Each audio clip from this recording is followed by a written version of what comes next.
Today I'm here to tell you that the GoPro Hero 9 is not going to be the new camera on the block anymore. It will be the GoPro Hero 10 on 9/16 of 2021. This is just a quick video for my GoPro subscribers. I have a GoPro 7, a GoPro 8, a GoPro 9, a GoPro Max, a GoPro Fusion. I'm a GoPro addict. Every year I kind of feel a little bit disappointed after purchasing a GoPro camera. I love the camera. It does a lot of wonderful things. And then I'm kind of disappointed by a few features or bugs. Do use the cameras on a somewhat regular basis. So I'm hoping for the best. I'm hoping things such as laggy rear screen are resolved. Popping on the microphone is resolved. Locking up the camera, resulting in a need to remove the battery, is resolved. Hopefully the overheating is resolved. And hopefully any issue that you're personally experiencing will be resolved with the GoPro Hero 10.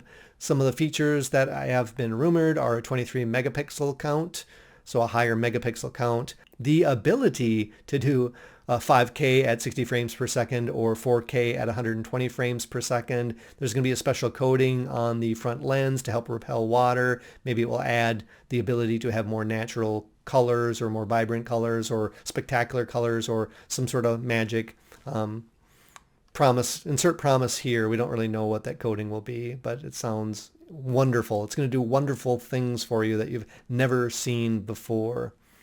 Make sure to check out the camera when it comes out on 9/16. I'll be doing some reviews. I'll be purchasing the camera because I'm an addict. And I will be posting some videos and sample footage comparing the GoPro 9 to the GoPro 10. Unlike some of the online reviews that you'll see on launch day, I will be doing some reviews and giving some feedback and sample footage, but I'm going to be using the camera throughout the course of the year.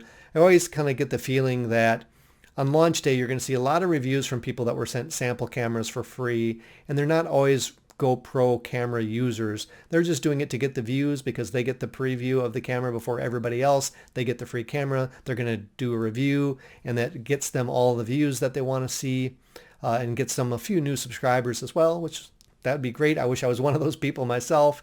But then what happens is you don't see the camera on day 2, day 3, day 5, week 1, week 2, week 4. So at best, some of them will give you a review on day 1, and then you'll never see the camera. That's really not the best. That's at the worst. Some of them you might see talk about the camera maybe 3 or 4 times a year. I'm going to use the camera, so if you want to subscribe to my channel, you're going to see a lot of car videos, a lot of video reviews, a lot of GoPro footage. It's a combination of everything. So make sure to subscribe to my channel if you're interested in getting some feedback prior to purchasing the camera yourself. If you like this video, give it a thumbs up and consider subscribing to my YouTube channel. And I will see you on launch day where we're going to see a 23 megapixels. We're going to see higher frame rates. We're going to see waterproof coating on the front lens of the camera. We're going to see a non-buggy back screen. It's going to be the best GoPro Hero camera ever, the GoPro Hero Black 10. See you then.